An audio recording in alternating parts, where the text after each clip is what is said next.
Mantan suami ikut jongkok meyakinkannya jika hubungan mereka akan benar-benar berakhir. Tidak, aku cuma mau nikah sama kamu. Kamu yang aku cinta. Jangan keras kepala. Tegas Bima tersenyum menyembunyikan luka. Kamu tidak mencintaiku. Kamu tidak mencintaiku lagi. Bima, todong Fanya naik beberapa oktav. Mana janjimu? Tanyanya kemudian melemah. Jangan bodoh. Gak, kamu bohong. Katanya kamu mau menerima aku. Aska, kamu pembohong. Aku benci kamu. Fanya, mana janjimu? Bim, aku menagih janjimu sekarang. Cintai aku dan Aska. Nikahi aku sekarang. Kamu sudah janji mau menerima anak yang kukandung. Kemana janjimu itu? Hah, iya. Aku akan menikahimu. Halo, iya Riz. Buk, ada apa? Riz, kamu nangis. Tanya Bu Fani meremas dada panik mendengar suara tidak biasa putranya. Salsa. Buk, Salsa sudah sadar. Barusan. Alhamdulillah. Ya Allah, terima kasih. Beliau sujud syukur atas kebahagiaan yang Tuhan berikan. Putri beliau terbangun dari tidur panjangnya. Farel sadar diri kehadirannya di sini sama sekali tidak berarti. Terasa menyesakan.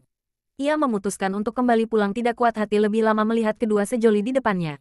Saat melewati mereka tanpa disangka telapak tangannya dicekal. Dipandangi tangan wanitanya perih. Tunggu, pinta Fanya.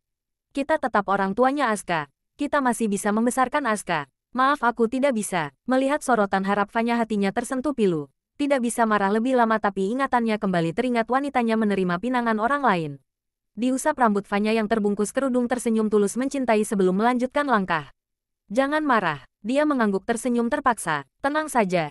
Cintaku masih untukmu meski sudah menjadi istri orang. Fanya mendelik menyesal sudah berkata demikian sorotan matanya tadi. Ah. Makian umpatan kembali terdengar.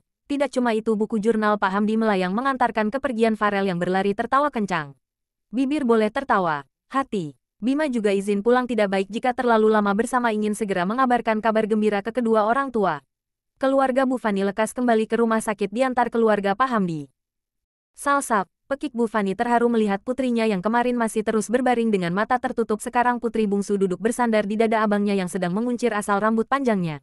Fanya tersenyum kecil tanpa mengeluarkan suara tidak sabar dengan langkah tergesa menghampiri adiknya yang sudah berkorban nyawa untuknya.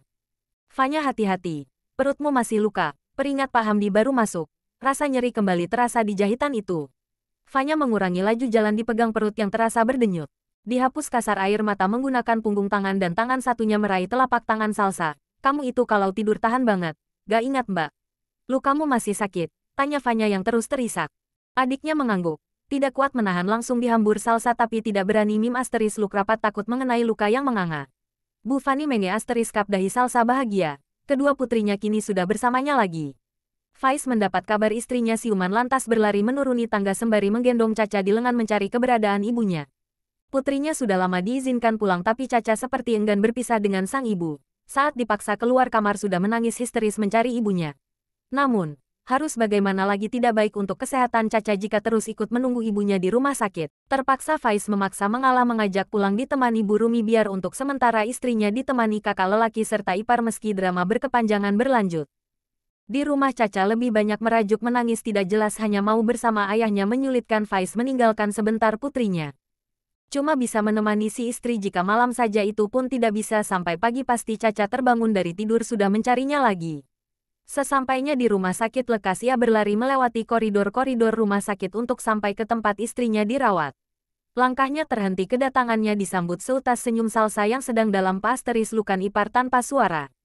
Dihapus air mata menggunakan kedua telapak tangan besarnya bahagia tidak terkira istrinya kembali bersamanya.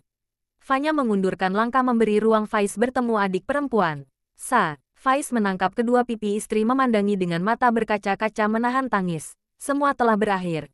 Jangan pergi lagi. Kenapa sisa? Selalu buatku rapuh. Jangan pernah berpikir buat ninggalin aku. Aku gak sanggup. Cukup. Pintanya. Dibersihkan anak rambut yang menghalangi wajah cantik sahabatnya. Mama. Faiz menodongkan kedua tangan ke arah putrinya mengambil alih lagi menggendong putri mereka mendekatkan ke istri. Akhirnya Tuhan mengizinkan Faiz kembali berkumpul bersama keluarga kecilnya. Semoga tidak ada lagi kesakitan dan kesedihan yang menghampiri mereka lagi. Asteris. Masuk mbak.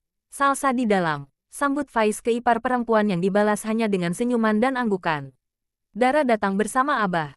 Umi berhalangan tidak bisa ikut menjenguk karena ada suatu hal yang tidak bisa ditinggal. Faiz menyusul yang lain duduk di kursi depan biar kedua wanita di dalam bebas bercengkerama. Dara tersenyum mengeluarkan jilbab dari tasnya yang berwarna senada dengan pakaian yang dikenakan Ipar sesuai pesanan Salsa tadi malam lewat gawai. Lantas, dibantu Ipar memakainya. Salsa semenjak bangun dari koma lebih sedikit irit bicara entah karena masih lemas atau apa. Tidak lama setelah ibu satu anak tersebut memakai penutup kepala ada tamu lain yang datang dan terkejut memekik. Ya Allah, Salsa. Bu Fanny yang baru datang dari kantin menemani Fanya membeli sesuatu berlari cepat mendekat disusul keluarga lain kaget mendengar pekikan Fanya. Ada apa ini? Sa, Mbak kok jadi takut? Kamu jadi pendiam. Tidak seperti dulu. Sekarang, Fanya dengan konyolnya melambatkan jalan takut mendekat belum siap akan perubahan mendadak adiknya. Takut sendiri. Setelah meyakinkan hati baru ia kembali mempercepat langkah hendak memarahi adiknya yang bersikap aneh sejak bangun tidur. Seharusnya kamu gak menolong Mbak. Kamu kenapa sih? Sa, jangan bikin Mbak takut. Omel Fanya dengan tangan membenarkan penutup kepala Salsa yang dirasanya masih kurang rapi. Sa, aku pakai ini. Boleh. Faiz mengangguk terharu istrinya menjaga marwahnya sebagai suami. Boleh. Apapun yang kamu mau. Silahkan. Asal jangan kamu tinggalkan kita lagi. Aku gak kuat. Sa. Pak Hamdi tanpa sadar ikut meneteskan air mata atas semua nikmat dan anugerah yang Tuhan berikan untuk keluarganya. Ibu kapan menyusul? Tinggal ibu saja loh.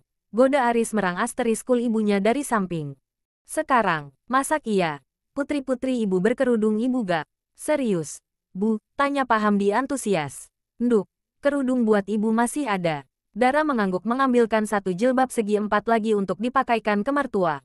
Pak Hamdi tidak tahan lagi mendapatkan kebahagiaan yang bertubi-tubi mereng asterisku tubuh istri dan putri bungsu beliau. Disusul Fanya tidak mau ketinggalan. Pak Hamdi mengerti melebarkan tangannya menyambut putrinya yang lain. Aris menghapus air mata bahagia. Aris juga mau. Pintanya sembari merentangkan tangan mendekat. Gak muat. Sentak adik bungsu. Akhirnya, semakin tidak tahan mengusap sayang rambut yang kini sudah tertutup. Nah, gini. Gak usah jadi pendiam. Gak pantas. Itu bukan adiknya Mas. Terima kasih dukungannya. Tunggu novel ketiga kami. Assalamualaikum.